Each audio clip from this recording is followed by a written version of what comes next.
안녕하세요. 미스터리 수사국에 오신 것을 환영합니다. 오늘은 완벽에 가까운 범죄 사건에 대해 이야기하고자 합니다. 한 신혼의 신부가 여행 중 갑작스러운 사고로 세상을 떠났습니다. 사건이 언론에 보도되면서 경찰은 곧 용의자를 특정했고 수많은 단서는 그가 범인임을 증명했지만 안타깝게도 그는 완벽한 알리바이를 가지고 있었습니다. 사건은 곧 교착 상태에 빠졌고 범인이 바로 눈앞에 있는데도 불구하고 어찌할 수가 없어 경찰은 매우 골치 아파했습니다. 범인은 매우 오만하고 자신감에 차 있었으며 본인이 완벽한 범죄를 저질렀다고 생각했습니다. 다행히도 두 명의 중요한 증인이 나타나 사건은 마침내 돌파구를 찾게 됐습니다. 재판에서 판사는 범인이 오랜 시간을 걸쳐 범행을 준비하고 연구하여 독특한 수법으로 범행을 실행했다고 하였습니다. 이 사건은 한때 일본에서 가장 흥미진진한 사건이 되었는데 1986년 도대체 무슨 일이 일어났고 범인은 어떤 수단을 사용했을까요? 1986년으로 시간을 되돌려 사건을 다시 한번 살펴보겠습니다. 1986년 5월 19일 결혼한 지 3개월 된 신혼부부가 비행기를 타고 오키나와 나하 공항에 도착했습니다. 그들은 오키나와현 이시가키 섬으로 신혼여행을 가기로 계획했습니다. 신혼여행은 매우 사적인 여행인데 남편 카미야 치카라는 신혼 아내의 친구 3명을 함께 초대하며 사람이 많으면 더 즐겁고 신나게 놀 수 있다고 했습니다. 아내 리사코는 남편의 제안을 동의하여 3명의 친구들과 나하공항에서 만나기로 했습니다. 우선 남편 카미야 치카라에 대해 알아봅시다. 치카라는 1939년 일본 센다이시에서 태어났습니다. 아버지는 당시 일본 동북대학교 교수였고 수입이 매우 좋았습니다. 어머니는 가정주부였으며 위로 형이 한 명 있었습니다. 치카라 가족은 매우 행복하게 살고 있었는데 그가 초등학교 3학년 때 그의 가족은 큰 타격을 받게 되었습니다. 아버지는 몰래 정당 활동에 참여했다는 이유로 체포되어 감옥에 갇혔습니다. 어머니는 3명의 가족을 부양하기 위해 어쩔 수 없이 일을 해야 했습니다. 직장에서 돈을 벌어 두 아이를 돌봐야 했기 때문에 고생을 말할 것도 없었습니다. 그러다 얼마 지나지 않아 그녀는 다른 남자를 만나기 시작했습니다. 얼마 지나지 않아 뜻밖에도 아버지가 석방되었고 상황은 난감해졌습니다. 결국 어머니는 집을 떠나 불륜남을 선택했죠. 하지만 불륜남도 좋은 사람은 아니었고 얼마 안 돼 그녀를 떠났습니다. 갈 곳 없는 어머니는 슬픔에 잠겨 수면제를 과다 복용하여 스스로 목숨을 포기했습니다. 당시 겨우 초등학교 5학년이었던 치카라는 어머니를 잃은 후 매우 고통스러워했습니다. 어린 나이에 집안일을 해야 했고 또 아르바이트를 해야 했습니다. 1961년 고등학교를 졸업한 치카라는 진학을 포기하고 도쿄로 가 오디오 가게에서 일하며 더 나은 삶을 꿈꿨습니다. 그 후 그는 끊임없이 일을 바꾸며 마침내 지배인 자리까지 오르게 되었습니다. 그 사이에 그는 2번의 결혼을 했었죠. 중요한 점이니 이를 기억해 주세요. 어느덧 시간이 흘러 1985년 말 치카라는 자신의 회계사무소를 운영하기 시작했으며 매일 정장을 차려입고 다녀 사람들의 눈에 성공한 사업가로 남게 됐습니다. 그때 그는 마침 클럽에서 일하던 리사코를 만나게 됐습니다. 리사코에게 첫눈에 반했는지 아니면 다른 이유가 있었는지 치카라는 6일 만에 프로포즈를 했습니다. 리사코는 치카라의 끈기와 열정에 감동하여 곧 결혼을 동의했습니다. 1986년 2월 두 사람은 순조롭고도 아주 빠르게 결혼을 진행했습니다. 결혼 3개월 후 그들은 오키나와로 신혼여행을 가기로 결정했습니다. 그렇게 극은 시작되었습니다. 다음날 5월 20일 치카라 부부와 3명의 친구가 나하공항에서 만나 함께 이시가키 섬으로 향했습니다. 지금까지 모든 것은 순조로웠습니다. 시간이 흘러 오전 11시 때 리사코는 영양제 캡슐을 몇 개 먹었습니다. 약 30분 후인 11시 40분에 치카라는 갑자기 불안해지기 시작하더니 아내에게 매우 중요한 일이 생각났다며 지금 당장 집으로 가서 처리해야 한다고 말했습니다. 그는 중요한 일이 무엇인지를 설명하지 않았지만 아내는 남편이 초조해하는 모습을 보고 그가 먼저 집으로 가는 것을 허락했습니다. 치카라는 걱정 마 여보, 일 처리를 마치고 가장 빠른 비행기로 돌아올게 라고 말했습니다. 그렇게 함께 여행을 떠나려던 두 사람은 떨어지게 됐습니다. 리사코는 이 헤어짐이 두 사람의 영원한 작별이 될 것이라고는 상상도 못했습니다. 치카라는 곧 비행기 티켓을 구매하여 혼자 오사카 집으로 돌아갔습니다. 리사코는 결국 3명의 친구와 함께 비행기를 타고 이시가키 섬으로 향했죠. 12시 53분 비행기는 무사히 목적지에 착륙했습니다. 리사코와 친구들은 택시를 타고 예약한 호텔로 향했는데 이때 돌발 사고가 발생했습니다. 리사코는 땀이 뻘뻘 흘리며 추워 몸을 떨기 시작하고 사지가 마비되는 증상이 나타났습니다. 친구들은 리사코가 피곤하거나 감기에 걸린 것으로 생각하여 호텔에서 푹 쉬면 나아질 것이라 생각했지만 호텔에 도착하자 리사코의 증상은 더욱 심해졌습니다. 그녀는 온몸에 경련을 일으키고 호흡곤란을 겪기 시작했습니다. 친구들은 더 이상 지체할 수 없다고 생각하고 구급차를 불렀습니다. 리사코는 구급차에 실려 남쪽에 있는 야에야마 병원으로 가게 됐는데 호텔을 떠난 지 불과 7분 만에 심장이 멈췄습니다. 구급차에 탄 의료진은 심폐소생술을 시도했지만 안타깝게도 여러 차례 응급처치에도 불구하고 리사코는 오후 3시 4분 병원에서 세상을 떠나게 되었습니다. 그 시각 공항에서 대기 중이던 치카라는 아내가 숨졌다는 소식을 듣고 바로 병원으로 달려갔습니다. 그는 숨진 아내를 보며 엄청난 슬픔에 잠겼습니다. 아내와 결혼한 지 3개월도 채 되지 않았는데 잠시 헤어졌을 뿐인데 영원한 이별이 되었다니 말입니다. 리사코가 너무 갑작스럽게 숨지게 되어 그녀의 친구들에 대해 의심하기 시작했습니다. 병원 측에서도 이상하게 느꼈는지 경찰에 신고를 했습니다. 경찰은 치카라에게 리사코에 대해 부검하여 그녀가 숨진 원인을 찾아보는 게 좋을 거라고 제안했는데 이에 치카라는 바로 동의했습니다.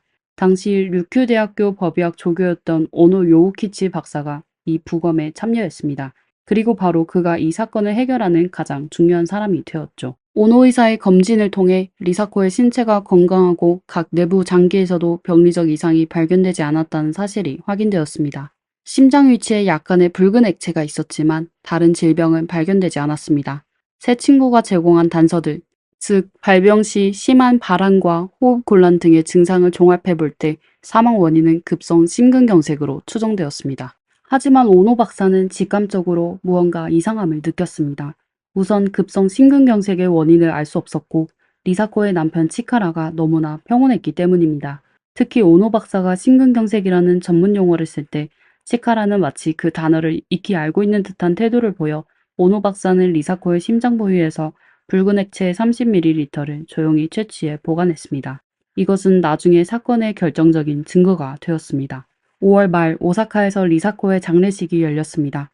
많은 친척과 친구들이 왔지만 이상하게도 치카라 쪽 친척은 한 명도 보이지 않았습니다. 치카라만 혼자 참석한 것입니다. 이는 너무나도 비정상적인 일이었습니다. 리사코와 함께 여행을 갔던 3명의 친구들은 더 이상 가만히 있을 수 없었습니다. 그들은 언론과 경찰에 치카라를 조사해달라고 요청했습니다. 사실 그들은 이시가키 섬에 있을 때부터 치카라를 의심했습니다. 그들이 의심하는 부분은 다음과 같습니다. 우선 리사코는 친구들과 오랫동안 친하게 지냈고 항상 건강했으며 체력도 좋았습니다.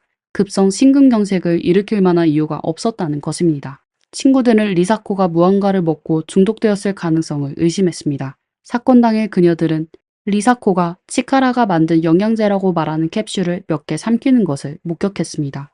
두 번째, 치카라는 리사코를 만난 지 6일 만에 프로포즈를 했고 결혼 3개월 만에 리사코가 세상을 떠났습니다. 모든 일이 너무 빨리 진행되었다는 것입니다.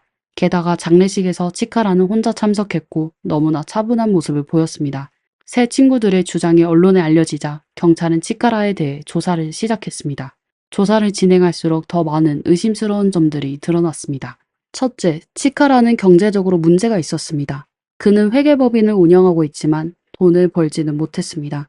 3년 동안 세무당국에 소득신고를 하지 않았다는 것은 그의 회사는 허상이었고 사실상 그는 돈이 매우 부족하다는 뜻입니다. 게다가 그는 자신이 공인회계사라고 주장하지만 공인회계사 명단에 그의 이름이 없어 이는 그가 사기꾼일 수 있음을 보여주었죠. 둘째로 치카라는 무려 3번이나 결혼을 했습니다. 놀랍게도 3명의 아내는 모두 같은 이유로 세상을 떠났습니다. 바로 심장질환으로 갑작스럽게 세상을 떠나게 된 것입니다. 첫 번째 아내 교코는 간호사였는데 21살에 결혼하여 17년 후인 1981년 심장 문제로 세상을 떠났습니다. 두 번째 아내 나츠에는 결혼 1년 만에 심부전으로 숨졌습니다. 세 번째 아내인 리사코 역시 결혼 3개월 만에 심근경색으로 숨을 거뒀습니다. 5년 동안 3명의 아내가 연이어 세상을 떠난다는 것은 매우 수상했습니다. 더욱 무서운 것은 치카라는 두 번째 아내에게 1,000만 엔, 하나로 약 8,700만 원 상당의 보험에 가입시켰다는 사실입니다. 결국 치카라는 거액의 보험금을 받았습니다. 리사코의 경우 조사 결과 치카라는 그녀에게 무려 4개의 보험에 가입시켰으며 총 보험금은 1억 8,500만 엔, 우리 돈으로 약 16억 원에 달했습니다. 물론 수익자는 모두 치카라였습니다. 이 보험들의 월 보험료는 18만 엔이었는데 당시 거의 파산 직전이었던 치카라에게는 큰 부담이었습니다. 그는 보험료를 내기 위해 돈을 빌려야 할 정도였는데 이상하게도 리사코가 참변을 당하기 20일 전 새 보험에 가입시키기도 했습니다. 치카라의 보험 사기 행각은 너무나도 명백하여 보험회사 역시 이상함을 감지하고 보험금 지급을 거부했습니다. 그들은 리사코가 과거 신경질환으로 입원한 적이 있었는데 보험 가입 당시 보험사에 알리지 않았다는 것을 이유로 치카라를 거절한 것이었습니다.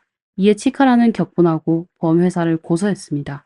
1심에서 보험회사가 패소했지만 치카라의 보험 사기 사건이 언론에 널리 보도되면서 또 잡지 인터뷰까지 진행되어 보험회사는 계속 보험금을 지급하지 않았습니다. 당시 치카라는 인터뷰에서 매우 자신감이 있었습니다. 기자가 제기한 날카로운 질문, 즉 그가 아내를 독살했다는 외부 소문에 대해 치카라는 전혀 개의치 않았습니다. 그는 심지어 기자에게 당시 현장에 없었다고 당당히 말했습니다. 만약 그런 약물이 정말로 존재해서 시간을 정해 사람의 목숨을 앗아갈 수 있다면 기자가 그에게 알려달라고 말했습니다. 치카라가 이렇게 대담하게 행동했지만 그를 의심하는 사람들은 점점 많아졌습니다. 결국 도쿄 경시청도 조사에 착수하게 되었습니다. 하지만 그의 완벽한 알리바이 때문에 조사가 어려웠습니다. 리사코가 발병했을 때 그는 공항에서 비행기를 기다리고 있었기 때문에 이는 조작할 수 없는 사실이었습니다. 설령 그가 아내에게 제공한 영양 캡슐에 독이 들어있었다고 해도 아내는 그 캡슐을 먹은 지 약 1시간 40분 후에야 발병했습니다. 명백히 그런 약물이 그렇게 오랜 시간 후에 발작하게 하는 것은 불가능해 보였습니다. 지금 문제는 치카라가 독살하여 보험금을 타내려는 의도와 동기는 분명하지만 결정적인 증거가 부족하다는 것입니다. 이제 이야기의 중요한 부분이 시작됩니다. 처음에 신체 검사를 담당했던 오노 의사를 기억하시나요? 의심을 품었던 오노 박사는 30ml의 붉은 액체를 보관해 두었고 사건 발생 이후 실험을 거듭하여 어떤 독성 물질이 들어있는지 알아내고자 했습니다. 하지만 액체의 양이 너무 적어 몇 번의 검사만으로는 확인할 수 없었습니다. 그는 결국 붉은색 액체를 일본 도호쿠 대학교와 류쿄 대학교에 보냈습니다.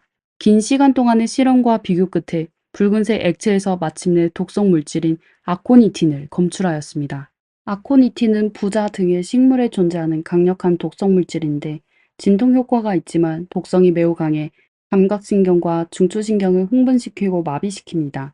심장 근육세포에 직접적인 피해를 주며 심장 부정맥부터 심하면 목숨을 잃을 수도 있습니다. 사람들은 오래전부터 아코니틴을 이용해 왔습니다. 예를 들어 부자 뿌리에 독을 화살촉에 발라 사냥을 하는 등 다양한 용도로 사용되었습니다. 발한과 사지마비 증상은 리사코가 사건 당시 보였던 증상과 완벽하게 일치합니다. 경찰은 치카라가 부자를 구매했다는 증거도 찾아냈습니다. 그는 한 꽃가게에서 부자화분 69개를 구입한 기록이 있었습니다. 이 두 가지의 결정적인 증거를 토대로 1991년 7월 1일 경찰은 치카라를 고의 상해 및 사기 미수 혐의로 체포했습니다. 그는 20일 전에 또 다른 횡령 사건으로 체포되어 체포는 쉽게 이루어졌습니다. 하지만 치카라에게 유죄 판결을 내리는 것은 쉽지 않았습니다. 조사 결과 리사코는 부자가 들어간 캡슐을 먹은 지 1시간 40분 후에야 쓰러졌다는 사실이 밝혀졌습니다. 그 사이에 다른 음식이나 음료를 먹거나 마신 흔적은 없었습니다. 하지만 문제는 아코니틴이 매우 빠르게 독성을 나타내는 물질이라는 점이었습니다. 특히 치사량의 경우 섭취 후 10분 이내에 바로 발병합니다. 캡슐의 효과를 고려하더라도 캡슐이 작아 최대 3겹에서 5겹으로만 포장될 수 없어 치카라의 완벽한 알리바이는 말 그대로 정말 완벽했습니다. 이렇게 되면 검찰은 치카라를 유죄 판결 내릴 수가 없게 되죠. 치카라는 체포 이후에도 전혀 불안해하지 않고 식욕도 좋았습니다. 그는 범죄를 완강히 부인하며 부자를 구입한 것은 관상용이지 독살 목적으로 구입한 것이 아니라고 주장했습니다. 그리고 아내에게 고액의 보험을 가입시킨 것은 두 아내가 모두 예기치 못한 사고로 세상을 떠나 큰 충격을 받았기 때문이라며 과거의 실수를 반복하고 싶지 않았을 뿐이라고 강하게 혐의를 부인했습니다. 그는 심지어 경찰에게 다음과 같은 말을 했습니다. 何を言われようともどう報道されようともやってない人間の強みっていうのは本当に一番強いと思ってますから何も気にしておりません。これだけね広まったのに5人逮捕したら大変な問題でしょ。私だってもうやってないことを証明できませんからどうぞ証明してくださいというつもりでおります。 오만한 치카라를 마주한 검찰은 막막했습니다. 그들은 독극물의 발작 시간을 설명할 방법이 없어 사건 조사는 교착 상태에 빠졌습니다. 검찰이 속수무책할 때 중요한 인물이 등장했습니다. 근처에서 고기를 잡던 어부는 어느 날 휴식을 취하는 중 치카라의 사건 보도를 보게 되었는데 뉴스에 나온 치카라가 본인의 특별한 고객인 걸 알아차렸습니다. 그럼 왜 특별하다고 했을까요? 치카라는 그 어부에게서 한 종류의 물고기, 보거만을 사갔습니다. 보거는 귀엽게 생겼고 살이 부드러워 맛있지만 간과 피부 등에 치명적인 독이 들어있어 전문적인 처리와 조리 과정을 거쳐야만 식탁에 오를 수 있습니다. 치카라는 2년 동안 어부에게서 최소 1200마리의 보거를 사갔습니다. 어부는 이 정보가 사건 해결에 도움이 될지 안 될지 모르지만 무조건 경찰에 알려야 한다고 생각했습니다. 초조했던 형사들은 어부의 정보를 듣고 기뻐했습니다. 이것이 사건의 돌파구가 될 수 있을 가능성이 보였던 것이죠. 경찰은 오노 의사에게 보관된 붉은 액체를 다시 검사해달라고 요청했습니다. 그 결과 아코니틴 외에도 보고독이 검출되었습니다. 물론 이것만으로는 치카라의 알리바이를 뒤집을 수는 없었습니다. 오노 박사는 그 1시간 40분의 비밀이 이 두 가지 독에 있지 않을까라는 생각이 들었습니다. 독으로 독을 이긴다는 말처럼 두 가지 독이 서로 화학 반응을 일으켜 발작 시간을 지연시킨 것일까요? 그 후 수사관들은 방대한 자료를 조사하고 다양한 양의 두 독을 사용하여 반복적인 실험을 하기 시작했습니다. 마침내 그들은 그 비밀을 밝히게 됐습니다. 보거 독이 아코니틴과 먼저 반응하여 발작 시간을 지연시키는 것입니다. 지연되는 시간은 독의 양에 따라 달랐는데 1시간 40분 지연은 충분히 가능했습니다. 이 실험 결과는 치카라의 완벽한 알리바이를 산산이 조각내었고 그는 더 이상 법의 심판을 피할 수 없게 되었습니다. 하지만 이해할 수 없는 점이 있는데 고등학교까지 다닌 치카라는 의학 지식이 전혀 없었는데 어떻게 이 두 가지 독을 이용하여 사람을 해쳐 돈을 벌 생각을 했을까요? 그리고 어떻게 독의 양을 정확하게 계산했을까요? 결국 경찰은 그가 임대한 아파트에서 답을 찾았습니다. 그곳에는 다량의 화학 실험 장비가 있었습니다. 집주인 또한 치카라가 물을 엄청 많이 사용했으며 많은 쥐를 키웠다고 증언했습니다. 치카라는 1981년부터 부자를 구매하기 시작했고 그 후 꾸준히 보거를 구매했습니다. 아마도 그는 그곳에서 쥐를 이용하여 오랜 시간 동안 실험을 해온 것이었습니다. 그의 두 번째 아내도 그가 죽인 것으로 추정되는데 그는 보험회사로부터 거액의 보험금을 받은 후 달콤한 맛을 본 뒤 리사코를 목표로 삼았던 것입니다. 다시 얘기하자면 결혼은 보험금 사기가 목적이었습니다. 그래서 치카라는 리사코를 만난 지 6일 만에 프로포즈한 것입니다. 그리고 본인의 알리바이를 만들기 위해 여행 중에 아내의 새 친구를 초대하고 자신은 자리를 비웠습니다. 만약 당시 경찰이 피해자의 부검을 요구하지 않았다면, 만약 오노 박사가 30ml의 붉은 액체를 보관하지 않았다면 이 사건은 아마 영원히 묻혔을 것입니다. 누군가가 치카라를 의심하더라도 그를 어떻게 할 수 없어 완전 범죄만이 나왔을 것이죠. 1994년 치카라에 대한 재판이 시작되었습니다. 검찰은 치카라의 범행 동기부터 수법, 증인과 증거까지 철저하게 정리하였습니다. 하지만 그렇게 확실한 증거 앞에서도 치카라는 법정에서 죄를 부인했습니다. 그는 본인이 부자를 구매한 것은 단지 관상용이었고 보거를 산 것은 보거 요리를 연구하여 식품 회사를 차리려고 했을 뿐이라며 아내를 독살할 생각은 전혀 없었다고 했습니다. 하지만 판사도 바보가 아니었습니다. 검찰의 자세한 설명을 듣고 난 판사는 치카라가 오랜 기간 동안 계획하고 연구하여 독특한 사람을 해치는 방법을 만들어 실행했다고 판단했습니다. 그는 극악무도한 범죄를 저질렀고 법에 따라 무기징역을 선고받았습니다. 판결이 선고되자 치카라는 억울하다고 소리치며 죄를 부인하고 항소했습니다. 도쿄 고등법원은 곧 원심을 유지하는 판결을 내렸습니다. 그는 또 대법원에 항소했지만 결과는 같았습니다. 이미 최종 판결이 내려졌지만 치카라는 여전히 감옥에서 계속 무죄를 주장했습니다. 그는 그 후로도 용의자 부자 상해 사건과 무기징역 부자 상해 사건의 진실이라는 두 권의 책을 썼습니다. 책에서 그는 자신이 무죄라는 주장을 펼쳤지만 아무도 그를 상대해주지 않습니다. 2012년 11월 73세의 치카라는 감옥에서 질병으로 세상을 떠났습니다. 이 사건은 당시 일본에 큰 충격을 남겼습니다. 범죄자가 사건에서 거의 빠져나갈 수 있었기 때문이었죠. 만약 오노 박사가 의심하고 추적하여 증거를 보관하지 않았다면, 만일 어부가 뉴스를 보고 중요한 정보를 제공하지 않았다면 이 사건은 정말 완전 범죄가 되었을 것입니다. 오늘 이야기는 여기까지입니다. 미스터리 수사국이었습니다. 다음 시간에 뵙겠습니다.